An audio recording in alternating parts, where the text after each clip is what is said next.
you are under attack. In most cases, you are not just going through a hard season.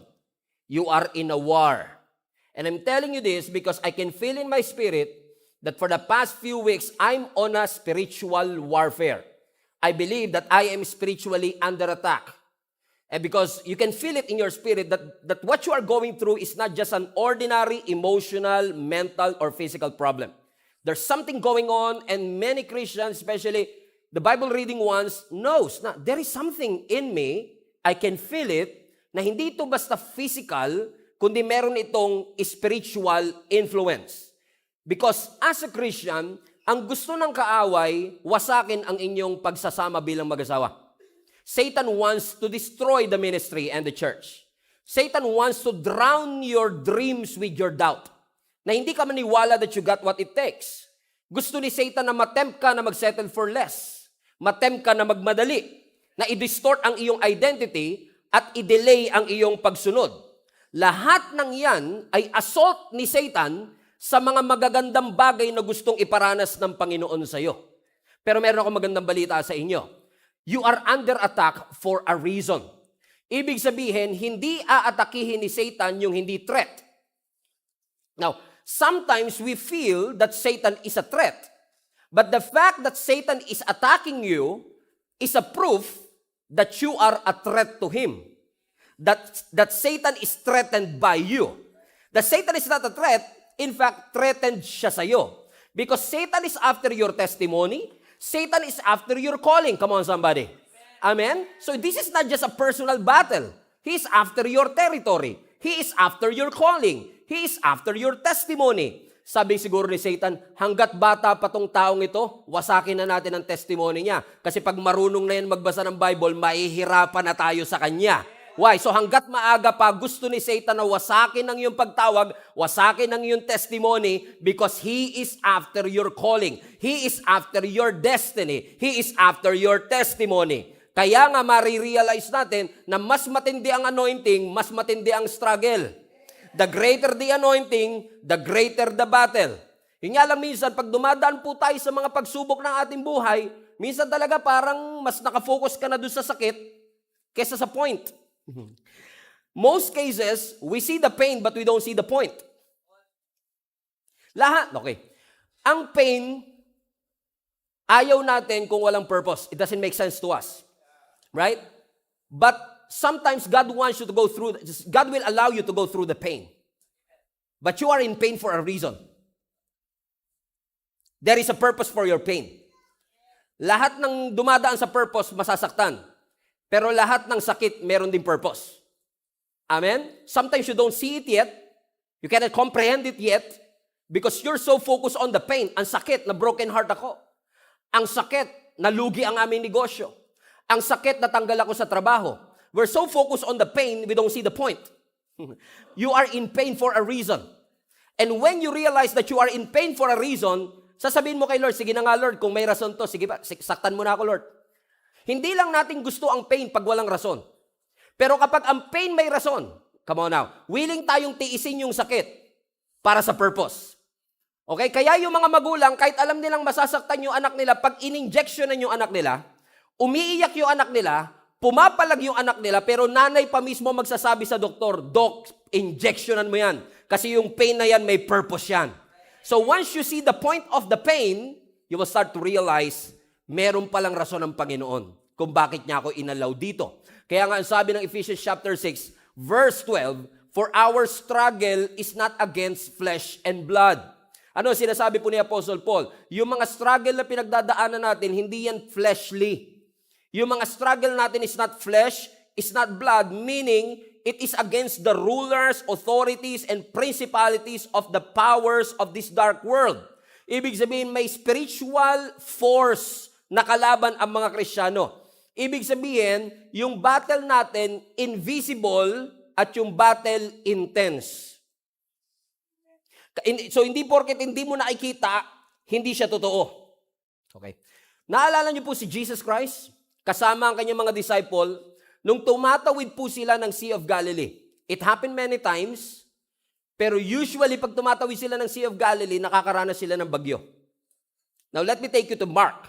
Ang sabi ng scripture, habang nasa gitna yung barko o yung bangka ng Sea of Galilee, watch this. Ang sabi ng scripture, a great wind arose.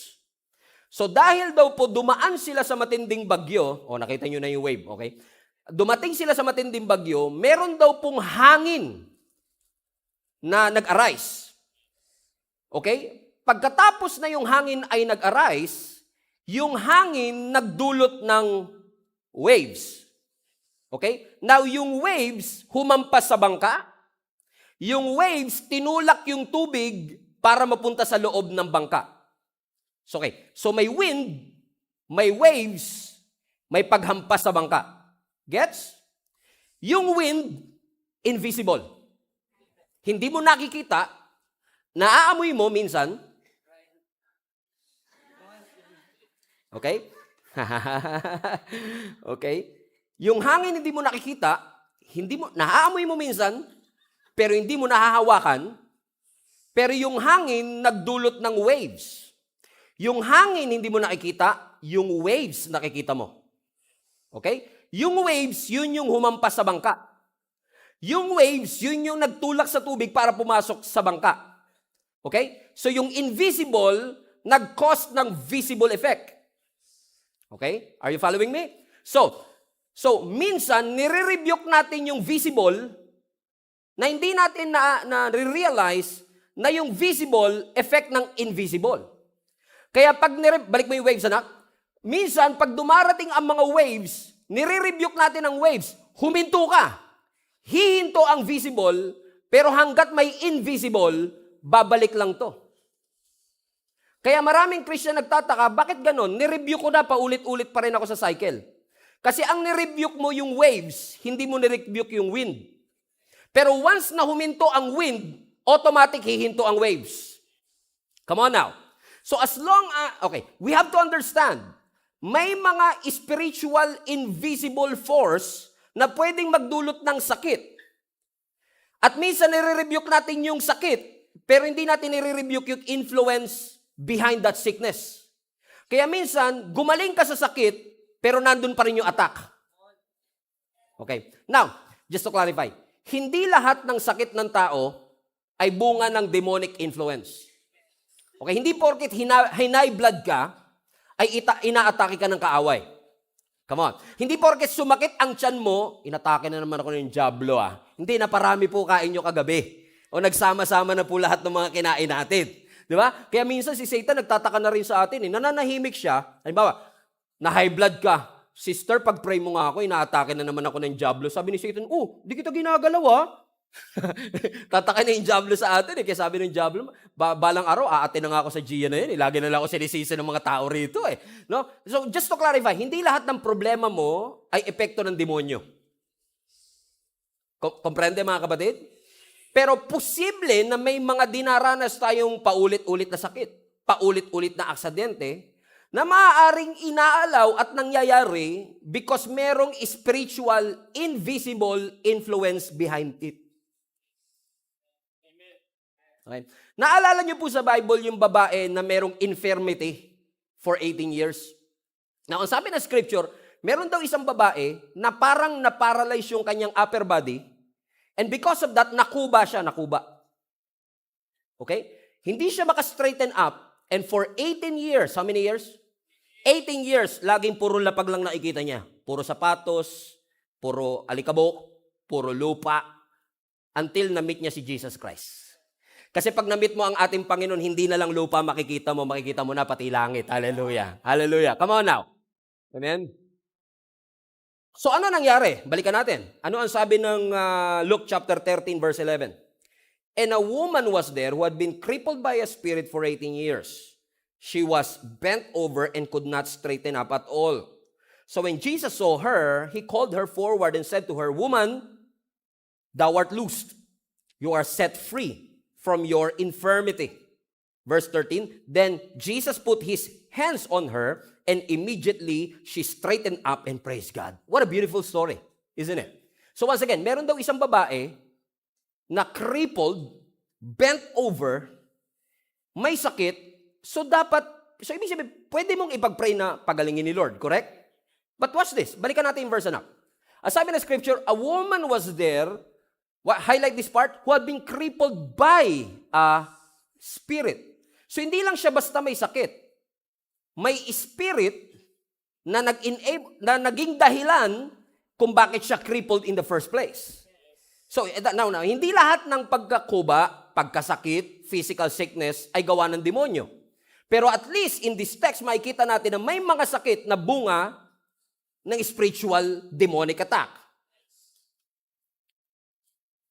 Okay. Nasusundan nyo naman siguro po ako, no? Okay.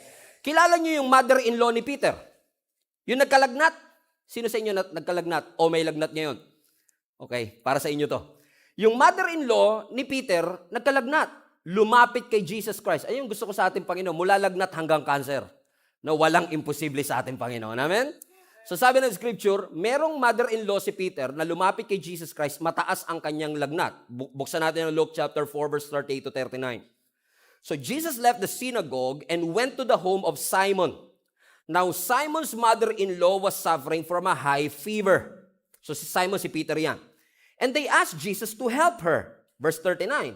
So Jesus bent over her and rebuked the fever, and it left her. She got up at once and began to wait on them. Now that's interesting to me, kasi ang lagnat, hindi mo nire-rebuke. Highlight that part. Hindi mo siya nire-rebuke. Usually, ang lagnat, iniinuman ng Biogesic, Bioflu. Iniinuman ng paracetamol. Correct? Pero it's interesting that Jesus, instead of saying, be healed, pwede bang sabihin ni Jesus Christ, be healed? Gagaling? Yes. Why would he rebuke it? Now, I find that interesting. It fascinates me. So I look for the Greek dictionary. And guess what? When I look at the Greek word of the word rebuke, ang Greek word niya, show it to them, epitimao. Everybody say epitimao. Anong ibig sabihin ng epitimao? Ang epitimao, mga kapatid, is the same Greek word na ginamit kung saan nirebuke ni Lord ang storm at ang demons. So, hindi lahat ng lagnat, demonic attack. Pero at least sa case na ito, alam natin na yung specific na fever na ito ay hindi lang basta resulta ng infection, kundi ang fever na ito hindi lang basta resulta ng immune system natin to defend our bodies, kundi yung lagnat na ito is heavily influenced by a spiritual attack. So ibig sabihin, Jesus had that discernment na hindi niya lang sinabing gumaling ka, nakita ng ating Panginoon na itong fever na ito requires a spiritual confrontation. And that's what He did. At nung nakita ng ating Panginoong Hesus na kailangan ng spiritual confrontation, that's exactly what Jesus did. So sabi ni Jesus, lumayas ka sa pangalan ni Jesus. Amen? Which only proves, hindi pa rin kayo convinced, si Job. Right? Si Job have been through different struggles, sickness and pain. Sino may pakana? Is it because of his disobedience? No. Is it because of his unrighteousness? No. As sabi ng scripture, siya ang pinaka-righteous. Kung sino pa yung pinaka-righteous, yung pa yung namatayan ng anak, yung pa yung nawala ng kabuhayan, yun pa yung nagkasakit. No, because that affliction ay bunga ng testing at parusa ng kaaway. So merong may pakana. Do you get what I mean, mga kapatid? So, ibig sabihin, posible na dumaraan tayo sa mga struggles and sickness and pain na hindi epekto ng paglaban ng ating immune system, kundi posible that we are under attack. That what we are fighting, mga kapatid, is more than just a chaotic incident. Hindi lang po basta magulo ang buhay. Posibleng ginulo talaga ang iyong buhay. Merong force at merong strategy na ginagamit ang kaaway to bring you down, to distract you to the things that God wants in your life. Because Satan wants deception, Satan wants destruction with an I, Satan wants destruction with an E, Satan wants to distract you of the things that God wants for you to experience. At papasok si Satan sa atin gamit ang kasinungalingan, gamit ang deception, gamit ang temptation. So we don't allow Satan na mangyari ito. We don't allow him. Don't give him the luxury na nakikita tayo, na natitempt tayo at dinadaya tayo and we're not doing anything. Yes, we are under attack, pero hindi naman ibig sabihin kailangan nating matalo. Nararanasan nyo ba minsan yung mga kapatid that you felt like you're missing your joy? It was there before. Ano ba yun? Nandun yung joy mo before when you come to church. You're always excited. Then, for some reason, you don't know, ba't nawala bigla? I mean, you have that peace before, right? Ang kahit may problema at wala kang pera, di ba't laging masaya? Ganyan nga ang buhay ko na kay Jesus, laging may galak sa tuwina. You're always happy kahit wala kang pera, masaya ka, and you always have that peace. Ngayon, nagigising ka every 3 a.m. and you don't know why. You can't even sleep for 5 or 6 hours, more than 5 or 6 hours. There's something in you. You feel like, I'm missing my peace. Some of you are passionate. Were passionate before. The passion was off the roof. Grabe yung passion mo pagdating sa paglilingkod sa Panginoon. And hindi, pagka tinatanong mo sarili mo, hindi ko rin alam kung paano nawala. It's just gone. Right? Or maybe you are in a ministry or a team in your company and you can always feel the spirit of unity in there. And laging may unity, lagi kayong one accord, you always do everything in one spirit, and then all of a sudden you don't, what happened? I don't know. Bigla na lang nawala yung unity. And every time mawawala yung mga bagay na ipinangako ng Panginoon na dapat meron sa atin, like joy and peace, always ask the question, why? Ba't siya biglang nawala? Wag mong basta lang tanggapin na wala kang joy sa paglilingkod. Wag mong basta tanggapin na wala kang peace sa iyong Christian life. It doesn't, God bled and died for you to have a peaceful, abundant life. So wag kang papayag na walang peace. So kung walang peace, why? Bakit wala? Bakit walang joy? Now, when we lose our joy, when we lose our peace, when we lose that unity or passion, it could mean 2 things. Number 1, either nawala mo siya, or ninakaw siya. Nawawala ba talaga yung joy? Pastor, yes. For example, in Revelations chapter 2, verse 4, no? Kinonfront ng ating Panginoon ng isang simbahan na sabi niya, this is what I am against you. You have lost your first love. You have lost. You have lost your first love. So, mahal mo, nandun yung love mo kay Lord, and then all of a sudden, it's gone. Pero good news yung nawala. Kasi pag nawala, mahahanap mo pa. So, ano sabi ng Panginoon? Okay, you lost your first love. Verse 5, ang sabi ng verse 5, but remember where you have fallen.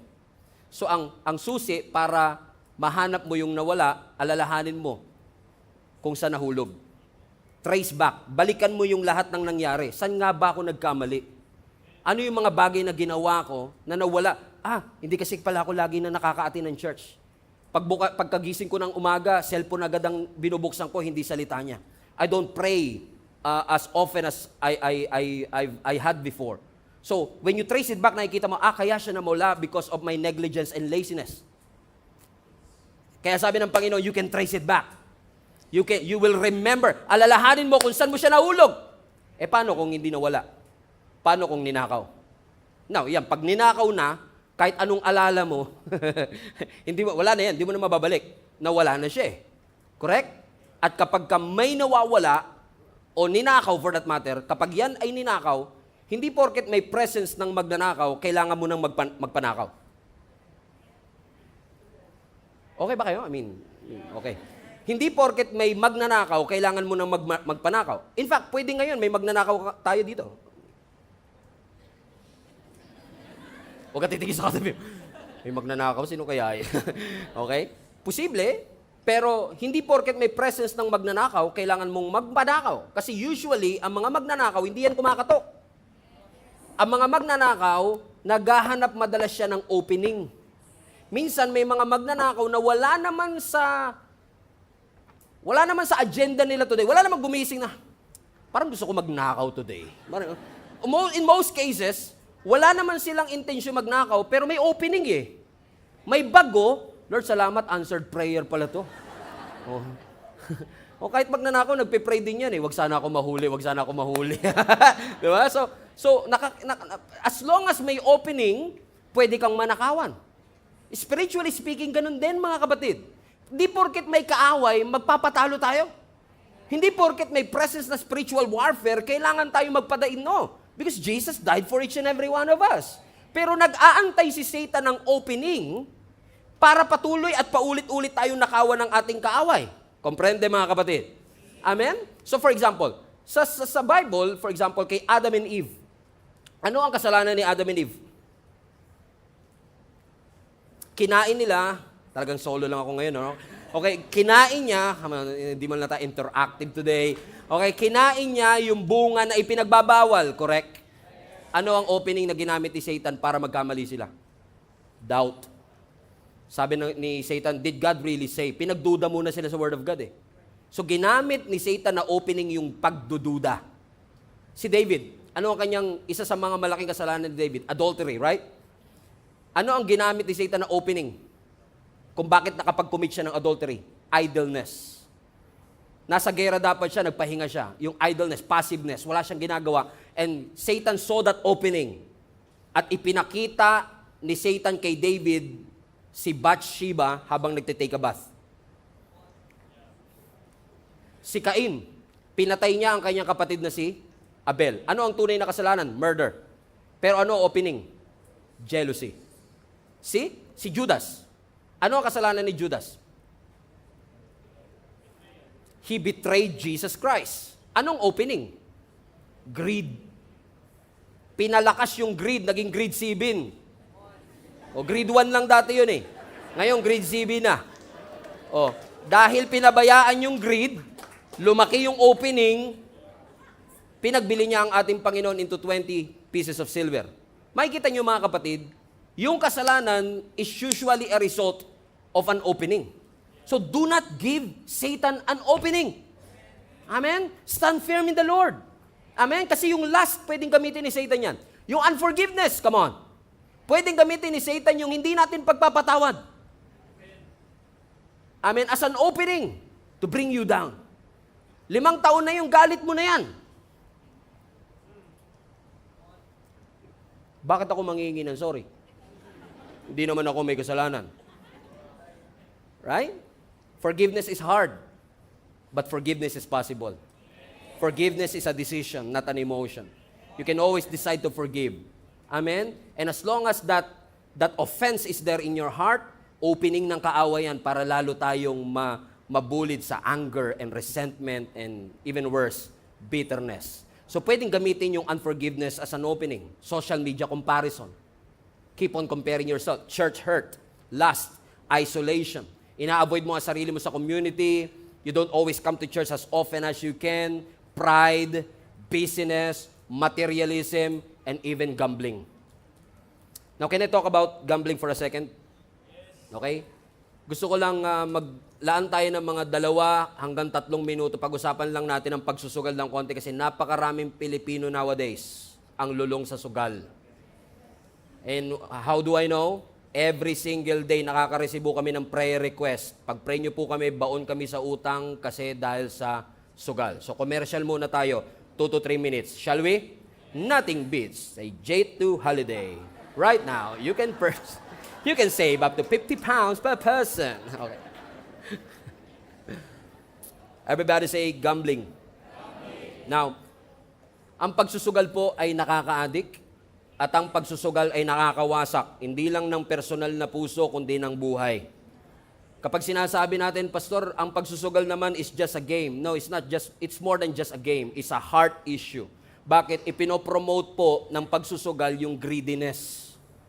And every time we gamble, pakiramdaman natin laro lang siya, every time magsusugal tayo, yan po'y senyales ng kawalan natin ng tiwala na ang Diyos magpo-provide ng ating pangangailangan. Yung bagay, yung resources, yung pera na ipinagkatiwala ng Diyos sana sa iyo, you are trying to put your hope and confidence sa game of chance kesa sa Diyos. Ano ang sabi ng Bible? Trust the Lord your God with all your heart. It doesn't say, trust the sweepstakes with all your heart. Hindi sinabing trust, ayoko ng pangalanan nyo online game, baka pag di nyo alam, curious pa kayo, laruin nyo, piso lang naman, magiging 5,000 daw. Okay?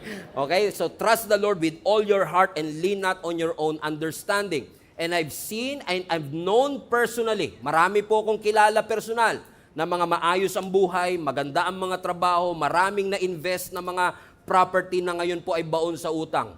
Nagsimula lang po sa panalo. In fact, if I may tell this story, one time, after nilang mag-work, binigyan sila ng tip lang ng kanilang kliyente, at inaya siya ng kaibigan niya, sabi niya, tara, magkasino tayo. Hindi tayo tataya ng pera natin, yung tinip sa atin, yun lang yung itataya natin. Alam mo, tinaya nila? nanalo sila. Dahil nanalo sila, nawili siya, ngayon ang problema niya, baon na baon siya sa utang. Umiiyak, devastated, pati tuition fee ng anak niya, pinangsugal niya, pati mga kayamanan ng kanyang mga father and mother-in-law, naubos niya. Walang kamalay-malay yung asawa niya, naubos na lahat ng pera nila sa bank account. So, hindi lang to basta laro. Nagsimula sa laro, naubos ang kanilang pera, nalamatan pa ang kanilang pamilya. Pag tinignan mo mga taong ito, hindi naman sila tamad, masisipag sila magtrabaho. Yun nga lang, because they are so addicted to it, nakita ni Satan yung opening, greed. Anong ginamit ni Satan? Yung billboard sa EDSA. Tumaya ka rito, 100 pesos lang. Oo nga, 100 pesos lang. Wala namang mawawala sa akin eh. Amen? And I believe, I don't mean to offend anybody, but I believe na yung pagmamadali natin is a sign of the lack of wisdom. Ang mga nagmamadali, walang wisdom. Amen? Tanong nyo, dahil nagmamadaling yumaman, anong ginawa? Nagnakaw. May wisdom ba sa pagnanakaw? Wala. Ang papakita lang sa iyo, magkano makukuha mo? Hindi niya papakita yung consequence. Pwedeng masira ang buhay mo at ang buhay ng iyong pamilya. Amen? Sa pagmamadaling yumaman, anong gagawin ng iba? Taya tayo sa loto. Kaya sabi ko nga sa inyo, pag nakita ko kayong tumataya sa loto, guys, ibig sabihin, tanungin nyo rin, ba't nandun ako? Magkasama tayo. Oh, 'di ba? Tataya, anong papakita sa atin ng media? Oh, may nanalo 125 million. Inspire ka, nanalo 125 million. Pero hindi papakita ng media yung milyong-milyong taong tumaya pero talo. Eh sabihin natin, 10 piso lang naman yung ticket sa loto eh. Magkano na ba ngayon? O ba't alam nyo? Huli! Got you, man! I got you! I got you! Okay, hindi ko alam kung magkano yun eh. Oh, anyway, 10 piso lang naman, wala namang mawawala sa akin. And every time people say that, I always tell them, akala mo lang walang mawawala, but actually, ang nawala is yung trust mo that God will provide. Nawala yung lordship ng Panginoon na si Lord ang magbibigay sa iyo. If you think about it, lahat ng klase ng sugal, umaasenso ang sugal, nagbe-benefit ang sugal sa pagkatalo ng iba. Wala namang mananalo kung walang natatalo sa sugal eh. So, ibig sabihin, kaya siya nagpa-prosper kasi may kailangang matalo. I mean, guess yung sinasabi ko mga kapatid, unfortunately, it has become a stronghold na nagli-lead sa pagkabaon sa utang at pagkawasak ng maraming pamilya. What is the Bible saying about this one? Buksan po natin ang 1 Timothy chapter 6, verse 9 to 10. Sabi na scripture, ang mga nagnanasang yumaman, sabi mo sa katabi mo, parang ikaw topic today. Ang mga nagnanasang yumaman ay nahuhulog sa tukso at nasisilo sa bitag ng masasama at mga hangal na hangarin na nagtutulak sa kanila sa kamatayan at kapahamakan. Pansinin po ninyo ito. Ang sabi, yung mga nagnanasa daw na yumaman, nahuhulog sa tukso. Nadadaya at nahuhulog sa bitag ng masasama at mga hangal na hangarin. Pansinin nyo yung mga scammer, yung mga promotor ng mga sugal o ng loto. Karamihan niya nagbe-benefit sila sa pandaraya sa ibang tao. At makikita nyo dito, dahil sinasamantala nila yung mga tao na may kagustuhang yumaman, opening, nagkakaroon ng deception. Bakit daw po? Verse 10, sapagkat ang pag-ibig sa salapi ang ugat ng lahat ng kasamaan.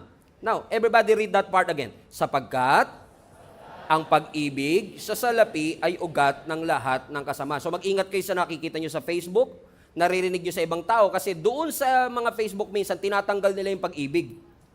Ang sinasabi lang nila, ang salapi ang ugat ng lahat ng kasamaan. Hindi po ganun ang sinasabi ng Bible. Ang pag-ibig sa salapi, hindi salapi itself. Ang ugat ng lahat ng kasamaan. So ibig sabihin, kung hindi pera, kundi pagmamahal sa pera ang ugat ng kasamaan, pwedeng mahirap ka pero mahal mo yung pera. Kasi minsan may connotation tayo, yung mga mayayaman, mga greedy yan. Correct? Pero based on that text, hindi porket mahirap, hindi greedy. In fact, marami kong kilala, greedy na, hindi pa lang obvious kasi wala pang pera. But greediness is a heart issue. Ang sabi ng scripture, dahil sa paghahangad na yumaman, dahil sa pag-ibig sa salapi, amen, tayo ay nalalayo sa ating pananampalataya. In our pursuit to get rich, in our pursuit to have a well of life, ano po ang sabi ng Bible? Tayo po ay nabubulid sa kasamaan. So, Satan is after your calling and your testimony. And if it means na yung greediness ang maging opening nito, Amen? Or pornography ang maging opening nito. Satan will do everything to bring you down. But God is good. Amen? The commercial is over. Thank God. Mahirap na tayo ay inaatake ng kaaway. It's challenging for us sometimes to really fight that battle. But we thank the Lord. Matindi man ang atake, may matinding kapangyarihan din naman ay pinagkatiwala ang Panginoon sa atin. Ano po ang sabi ng Ephesians chapter 6 verse 10? Finally, be strong in the Lord and in His mighty power. Hallelujah! Ibig sabihin, ang lakas na meron tayo para mapagtagumpayan ang lahat ng mga atake ng kaaway, hindi po siya nakabase sa taas ng iyong pinag-aralan, hindi po siya nakabase sa iyong emosyon, hindi po siya nakabase sa iyong koneksyon. Ang katagumpayan natin sa paglaban natin sa mga atake ng kaaway ay nakadepende sa lakas na meron tayo dahil sa ating Panginoon. You are not called to fight your own battle because the Bible says that the battle is the Lord. So we are not pursuing victory. We are not fighting for victory. We are fighting from the position of victory because Jesus already won the battle for each and every one of us. So I don't know who is this for. Pinapaalala lang ng Panginoon sa bawat isa sa atin that you should stop fighting the battles that you are not anointed to fight. Kung hindi inanoint ng Panginoon na paglabanan mo siya, walang lakas na maibibigay ang Panginoon sa iyo to conquer that. Not every battle is worth fighting for. Hindi porket inimbitahan ka, oo ka na kagad. Hindi porket pinost ka nila, magre-reply ka na kagad. Hindi porket na misunderstood ka, kailangan mo mag-explain. Choose your battles wisely. Come on, somebody. Hindi porket dinisrespect ka nila, magre-react ka na kagad. Iniiwan ka nila, maghahabol ka naman. Come on now. Prinobo ka nila na wala naman ang iyong kapayapaan. Listen to me. Hindi takot si Satan sa mga Kristiyanong malakas ang boses. Takot si Satan sa mga Kristiyanong malakas manalangin kay Lord. Amen? Manalangin na alam niyang hindi niya kaya on his own. Kaya ipagkakatiwala niya na lang. He will let go and let God do the work. Because this is not my battle. The battle is the Lord's. Amen? Palapakan natin ng Panginoon. And that's what, before we land this plane, this is exactly what happened to David. Si David payat, maliit, he's weak, he's not trained. He looks ordinary, inexperienced, and yet, when he faces Goliath, David was not talking about his Goliath. He was talking to his Goliath. Okay, you don't get it. David was not talking about the giant. He was talking to the giant. Magkaiba yung talking about the giant to talking to the giant. Kamusta ka na, sister? Ito, may sakit pa rin. You're talking about the sickness. But once you talk to the sickness, fever, lagnat, lumayas ka. So you are talking to it. So when David faced Goliath, he was not talking about the size of Goliath. He was not talking about the might of Goliath. He was talking to Goliath. Na ang sabi ni Goliath, today, God will deliver you into my hands. Amen? Ano sabi ni Scripture? Walang kamalay-malay si David nung araw na yun. 40 days nang nasa labanan ang kanyang mga kapatid na mga soldier kasi hindi siya qualified. Yung mga kapatid niya, mga experienced warrior and soldier, and all of a sudden, yung mga Philistines, hinamon ang mga Israelites sa isang standoff at duelo. Ang sabi ng Philistine representative na si Goliath, pumili na lang kayo ng representative ninyo na ilalaban ninyo sa akin. Pag nanalo ako sa inyo, lahat kayo alipin namin. Pero pag nanalo kayo sa akin, mananalo kayo, lahat kami magpapaalipin sa inyo. Alam nyo, 40 days, more than a month, binibilitel, pinapahiya ni Goliath ang nation of Israel. Kahit yung hari nilang si King Saul, walang magawa. Yung pinaka-qualified, pinaka-equip, hindi kayang lumaban, bahag ang kanilang buntot. Isang buwan mahigit, 40 araw. Imagine niyo, twice a day kang ni-humiliate. Mga duwag, mga bag ang buntot. Wala pa rin kayo representative na ilalaban sa akin. More than a month, lahat sila naka-stand off lang.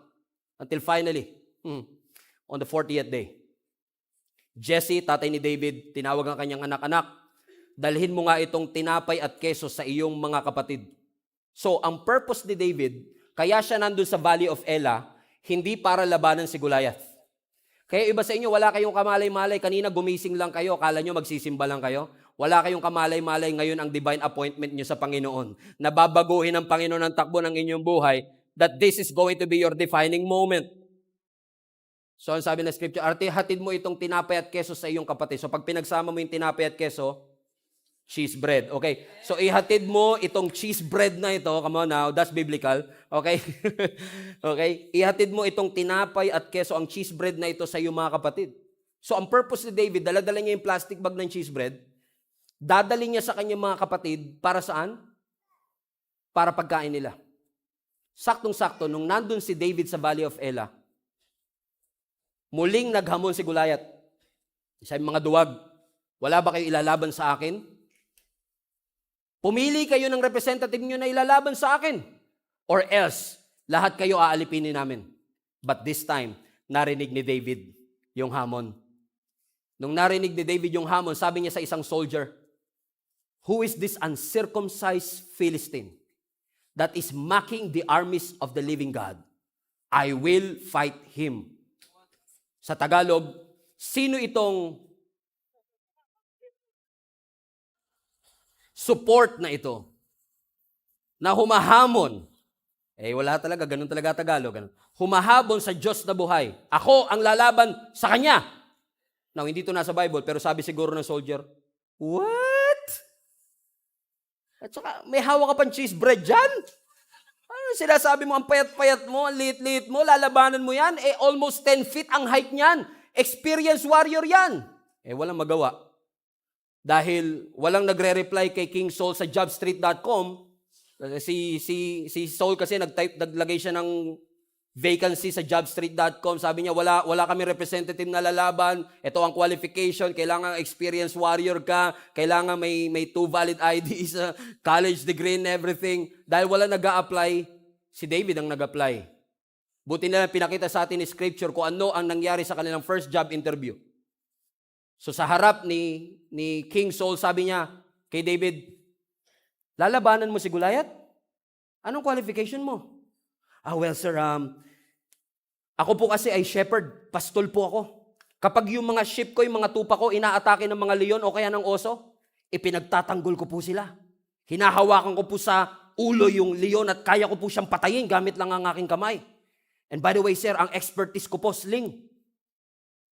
So think about it. Si David, hindi siya ang tumalo kay Goliath. Hindi siya ang lumaban kay Goliath dahil siya pinaka-qualified. Si Saul ang pinaka-qualified. Pero siya ang lumaban kay Goliath kasi walang choice. Walang gustong lumaban. So sabi ni King Saul, wala naman nag-apply, wala nag-email sa jobstreet.com. Okay, suot mo tong armor na to. Pak, sinuot yung armor, masyadong maluwag. Tinanggal. Binigyan ng espada, masyadong mabigat. Wag na, sige, punta ka na lang doon. Now think about this.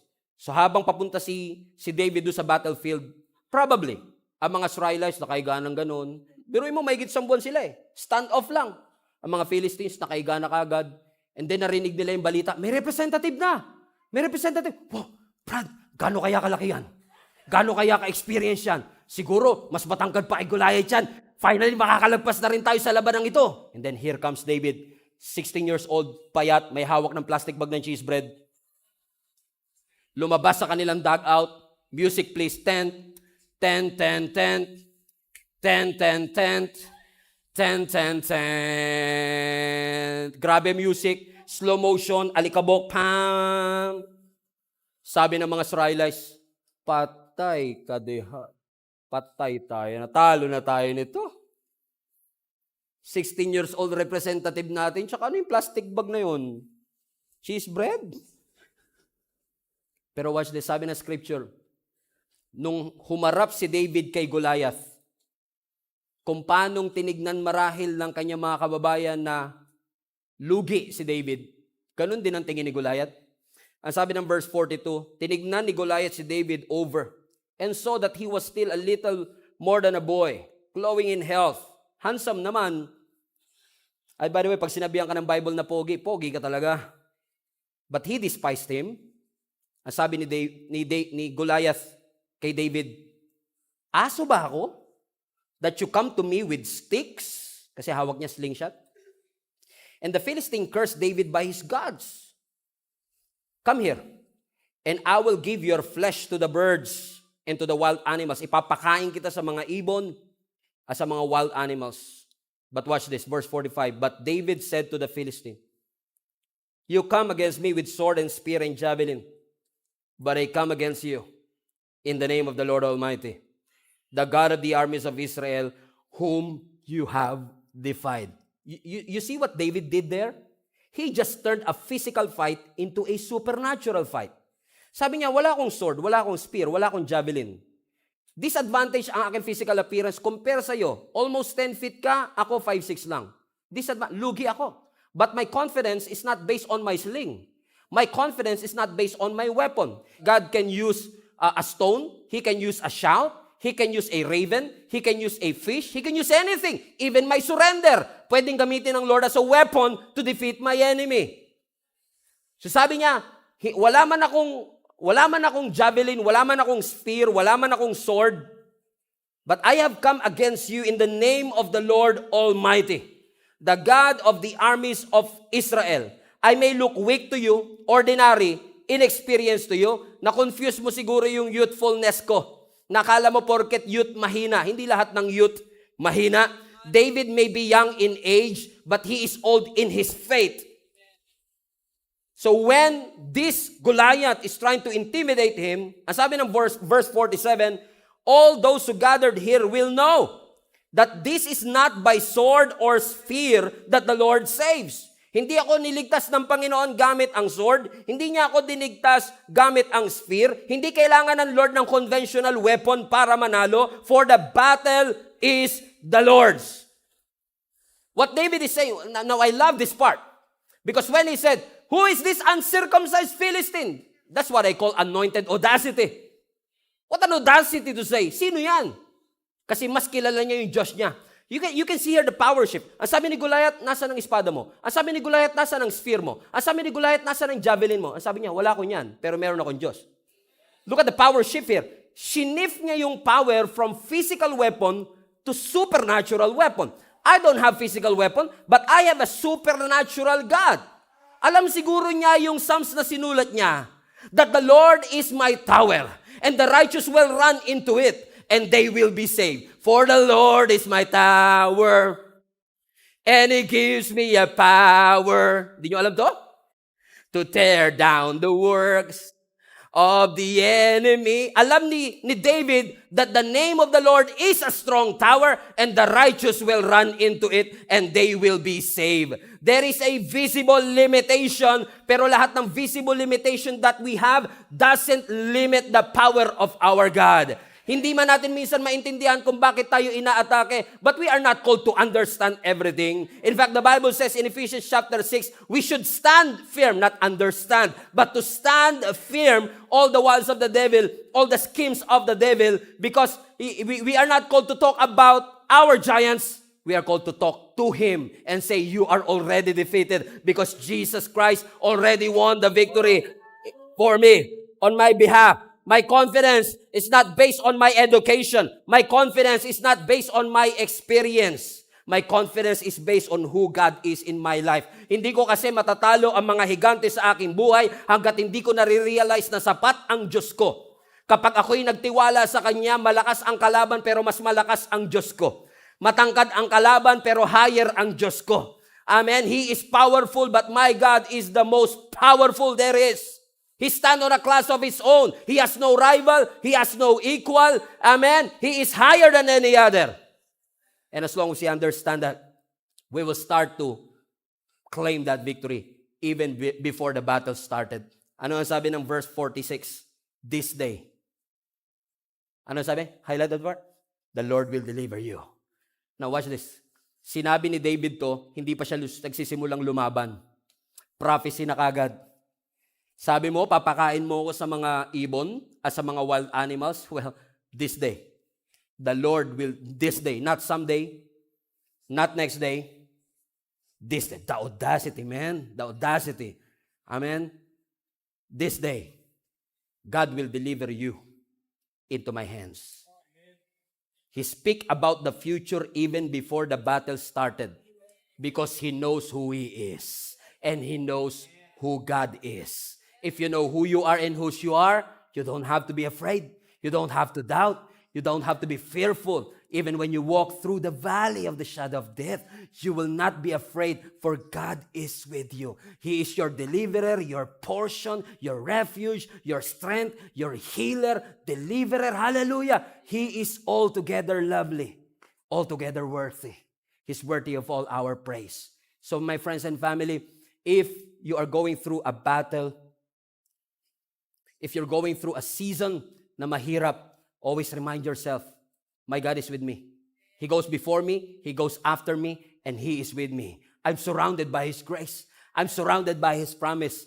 And kahit na gaano kalakas ang aking kaaway, if God is for